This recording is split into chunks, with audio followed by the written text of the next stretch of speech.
So it's that time of the week again where I review WWE's Friday night program, which is, as you all know, WWE Smackdown. If you have any thoughts on the show, please put your thoughts in the comments section below. A couple of things I want to get off my chest before I get onto this review. I will be talking about a lot of things. There have been various things that have happened this week. I'm going to be talking a little bit about the WWE Network and what they've been saying about that on Wednesday. I did watch Old School Raw. I spent most of the time making fun of it on Twitter. But nonetheless, I still watched it, so I'll be talking about various parts of that in this review and how it linked in with this week's edition of SmackDown. Also, I want to quickly talk about the dark match that happened before SmackDown. As usually, we don't really know about this kind of stuff or really touch on it, but NXT star Alexander Rusev defeated Zack Ryder, and he has been getting a massive push on NXT, and WWE are reportedly very high on him. If you don't know who he is, he's a big fucking 300-pound Bulgarian who fights with a Muay Thai style. So I can see WWE bringing him up to the roster within the next year, definitely. If you're defeating guys like Kofi Kingston and Xavier Woods, etc. on NXT and you're in dark matches, generally it shows you that WWE are quite high on you. But anyway, if you have any thoughts on SmackDown or anything I'm going to talk about in this review or anything from Old School Raw or about the WWE Network in particular, let me know in the comment section below, please. So to open up this week's edition of SmackDown, we had the Usos versus the Wyatt family, Eric Rowan and Luke Harper, and I must admit, I wasn't really too interested in the match per se. I wasn't really glued to my screen watching this or anything. You know, we've seen this a couple of times before, so the more times you see it, the less interesting it really becomes in terms of the outcome. And I was really just interested on where they were going to go post-match with Bray Wyatt and Daniel Bryan, as I don't believe they were actually ringside, especially after Daniel Bryan lost his first match teaming with the Wyatt family on Raw because of a little disagreement between him and Luke Harper on the ring apron. I thought that was a little bit stupid. I mean, you just took this guy from being a major babyface, turned him into Daniel Wyatt, essentially made him a heel, and then you have him lose his first match teaming up with the Wyatt family. You know, it just seems a little bit stupid, in my opinion, to have that. At least if you're going to do this storyline like it is, you know, one of Vince's brainchild ideas that he tends to come out with these talents, at least back it up with giving them their first win as a team. I mean, that would help matters a little bit. And as for the way this match ended, the Usos managed to escape Rowan and Harper, but then Bray Wyatt and Daniel Bryan make an appearance and beat the Usos down. And this is all hyping up to that match that they talked about on Raw, when it's going to be the Usos versus Daniel Bryan and Bray Wyatt. And I must admit, it'll be interesting to see the dynamic between Daniel Bryan and Bray Wyatt, or sorry, should I say Daniel Wyatt and Bray Wyatt. It should, at least if nothing else, be interesting to see where the storyline goes from here. So it looks like WWE are going to be doing Big Show versus Brock Lesnar at Royal Rumble. This stemmed from what happened on Old School Raw when you had Brock Lesnar once again beating down Mark Henry and breaking his arm, supposedly only for Big Show to come out and save the day, essentially. I have a couple of points to say about this feud. Firstly, I'm not sure why WWE are using one of Brock Lesnar's precious pay-per-view dates to face Big Show, which really isn't that big of a match, really considering the next 2 points I'm going to be talking about. Also, now we're supposed to believe Big Show is this monster who can compete with Brock Lesnar, who is a beast. And, you know, just weeks after he dressed up as a baby, you know, in a baby suit, advertising New Year's Raw, and also, you know, mere weeks/months after, you know, being a blubbermouth and crying, you know, that's not a monster. We're just supposed to believe out of nowhere that Big Show is all of a sudden this monster again. You know, this guy has gone through so many character changes. It's really hard to determine, you know, what he is. Is he a monster? Is he a likable giant? You know, lack of consistency with Big Show really doesn't help this. And thirdly, this is the biggest one. Why the hell did Brock Lesnar walk away from Big Show? Why would Brock Lesnar be scared of Big Show? I understand Big Show is 7 foot, 400 odd pounds, but Brock Lesnar is a legitimate UFC fighter. Why would he be scared and back away from Big Show? You know, I don't get it. This is one of the reasons why the heels look stupid in WWE. You know, because they back down from the baby faces all the time. Especially with Brock Lesnar. He's a legitimate fighter. Why would he back down from anyone? You would think WWE would be doing their utmost to book this guy to be a legitimate threat. Especially if he's going to be putting in some sort of big match at WrestleMania, potentially against The Undertaker, where the streak could be on the line. As for this Miz TV segment with Big Show, not even going to talk about the Miz character right now. I'm through talking about that. Big Show basically says he doesn't like Brock Lesnar. He is tired of his crap. He almost felt like he was doing a shoot interview. He really did. And he challenged him to a fight there and then. Paul Heyman comes out on behalf of Brock Lesnar, says he can fight him at the Royal Rumble. And that's where we got the announcement that this match was going to be happening at Royal Rumble. I must admit, one of the highlights of Old School Raw, one of the things that actually got me tuning into the show was getting a kick out of seeing Too Cool return with Rikishi. You know, Too Cool is a great example of one of those tag teams / factions that wasn't there to win titles or wasn't there to necessarily win matches, but they were just fun. And it was kind of another element of the Attitude Era where you had the serious stuff, the Crash TV stuff, and then you had the fun aspect of WWE, which, you know, let's face it, as kids we would really like, especially ones of us that grew up in the Attitude Era, but now we would find kind of stupid, like, you know, the Funkasaurus and, you know, 3MB and other comedy, you know, people like that. Santino you could include in there. But Too Cool back in the day, they were fun. You know, they were really fun. It was good to see him return here, even though Rikishi was really out of shape. But it didn't matter. Too Cool were back, and they were dancing. Rey Mysterio, Sin Cara, and Los Matadores versus the Real Americans and Ryback. Really expect me to talk about this pointless match? Well, I'm not going to talk about it. The only thing I'm going to say is, well done, Ryback, for being so reckless in the ring after being in WWE for 18 months and in developmental for even longer, and giving Dolph Ziggler a concussion. This is one of the reasons why you're not getting pushed to the main event now. Remember last week on the Smackdown review when I said I want more people to talk about them being in the Royal Rumble? Well, unless I've missed something, because there was no announcements on this show, and I don't remember any announcements on Old School Raw, maybe I just missed it because I wasn't paying full attention to it. But it seems so far the only two people we have in the Rumble are Batista and Del Rio. And Batista put that tweet out and basically pwned Del Rio and saying he was nothing. So, you know, and according to different sources, there is a lot of heat on Batista because he's, you know, saying there's a lot of C-level players and B-level players, and they're really comparing it to Triple H, saying that that Undertaker was the only person that could, you know, give him a good match. So, what's going on with WWE right now in the Royal Rumble? You know, it's end of the month, but you'd really expect them to have announced a couple more people for the Rumble. I mean, I know you've got John Cena and Orton there, which could be some kind of draw. Brock Lesnar's on the show, which is going to be some kind of draw. But essentially, the biggest draw of the show is going to be the Royal Rumble, you know, which is the gimmick of the pay-per-view. So could we please announce some more people for the Rumble? If not this week, please in the next couple of weeks. Just don't make it, like, random.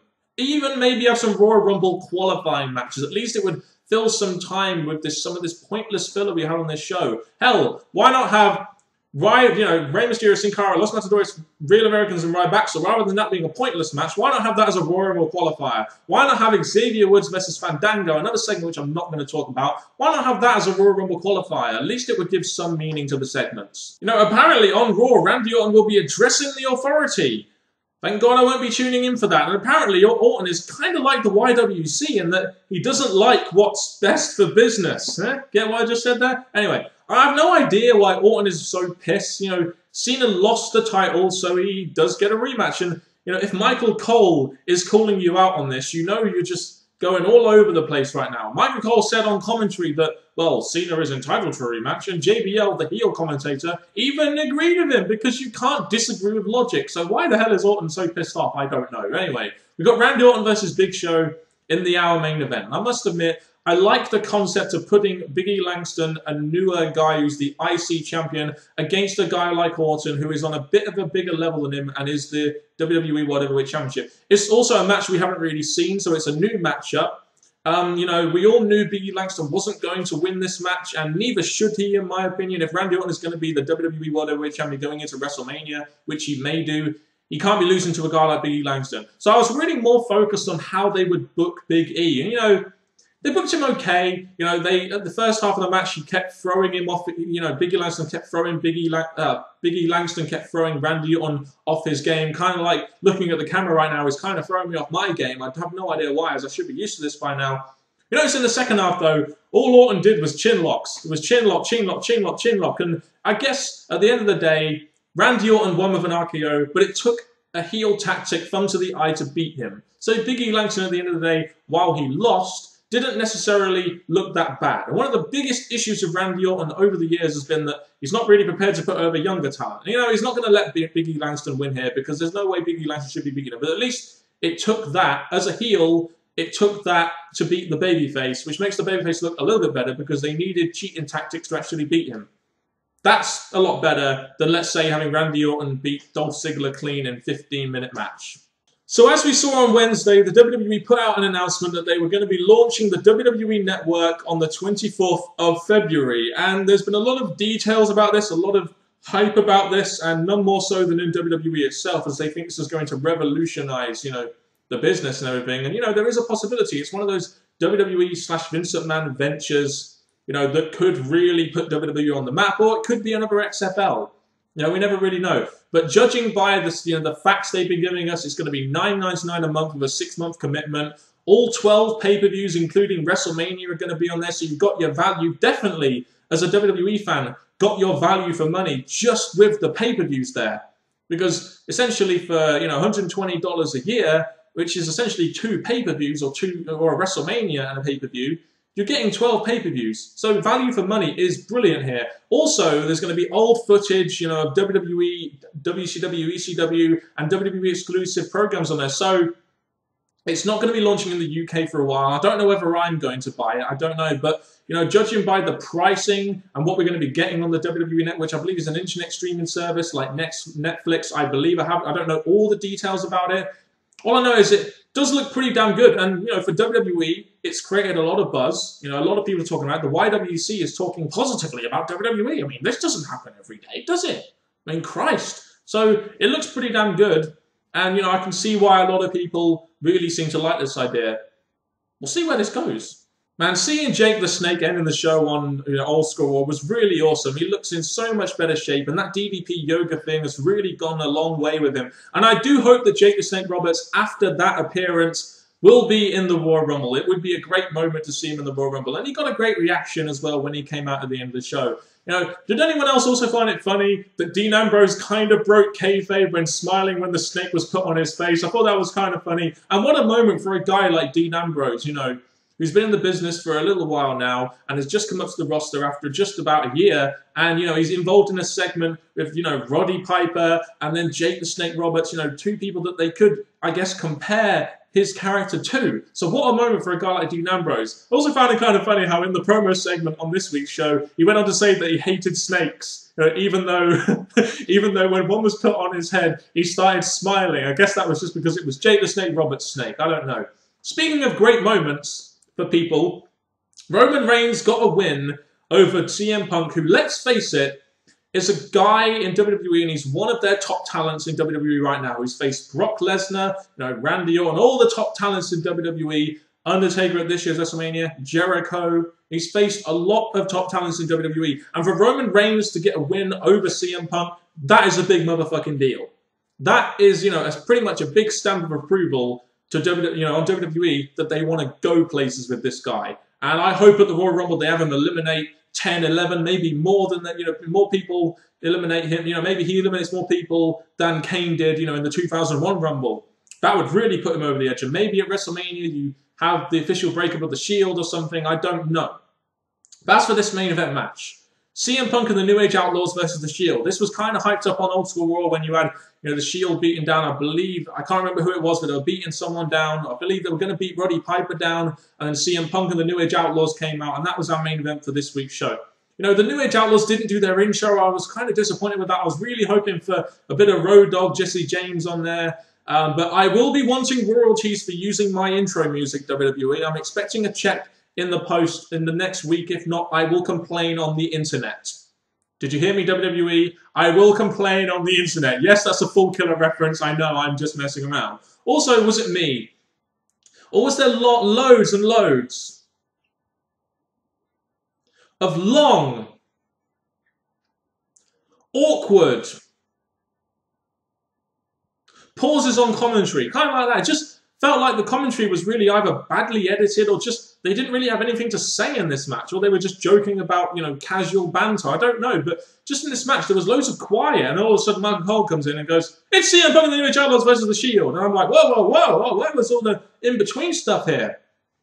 It just felt that way to me. Well, obviously, Road Dogg and Billy Gunn, the New Age Outlaws, were very limited in the ring. You could tell, you know, Road Dogg took a big beat down by the Shield. But at the end of the day, you know, the New Age Outlaws, it's a new match. It's a fun match. And at the end of the day, Roman Reigns pins Billy Gunn. And even if it was a bit of a weak finish that may have looked like he kind of injured his arm a little bit, it was still a fun match. And, you know, Roman Reigns is pinning CM Punk and now is pinning Billy Gunn, who was a mid-carder at the Attitude Era, but still some kind of legend in the WWE. So you're main eventing a show, you know, Raw and SmackDown have both been main evented and won by Roman Reigns. So, you know, WWE are doing a decent job in pushing this guy to the moon. And I can't wait to see where they go with the Roman Reigns character. You know, I think Roman Reigns does have potential to be maybe some kind of top guy at some level for WWE down the line. And it's important that they get the groundwork right, which is to push this guy. And not just that, but when they eventually turn him babyface, have a long-term plan for him. Don't do a Ryback and push this guy to the moon and all of a sudden turn him heel and then have no foot plan going forward. I really, for once, want WWE. I want to have the confidence that WWE are going to push a guy right and are going to push a guy all the way.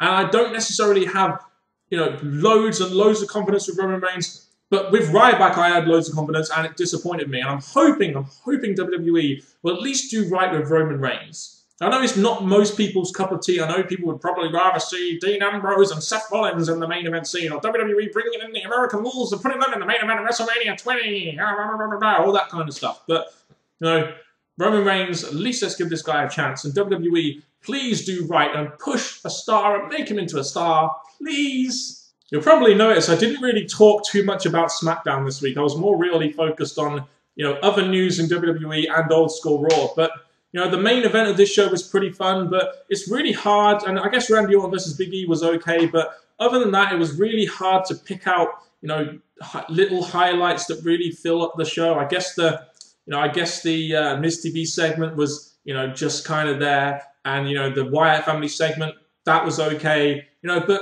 you just notice when I'm not really talking much about SmackDown and I'm really talking about more what's happening on Raw, you know, you just kind of think to yourself, is SmackDown really a relevant show? Does really much happen on there? Did WWE really care about it? Is it just a filler show to get from point A to point B, which essentially is Raw to Raw every week? Now, I don't know. But if you have any thoughts on this week's edition of SmackDown and any other stuff that I talked about, including old school Raw and some of the stuff that has happened on there going into the Royal Rumble, the WWE Network, also Caitlyn left WWE as well this week, and I'll mention that on my NXT review, which is going to be uploaded tomorrow. If you have any thoughts on any of that stuff, let me know down in the comment section. Notice there was no Divas segment on this week's edition of SmackDown. Apparently, you know, AJ Lee and Caitlyn had their last match on main events. Like, Caitlyn's left the company, and her last match was on main event. The Divas division right now is just dying a slow and painful death unless they bring up the great talent they have in NXT. Let's hope that happens soon. Anyway, enough of me ranting and bantering on here. I'm going to let you go back to probably going to sleep or going out or being sociable unlike me. Thank you very much for watching this review. Goodbye.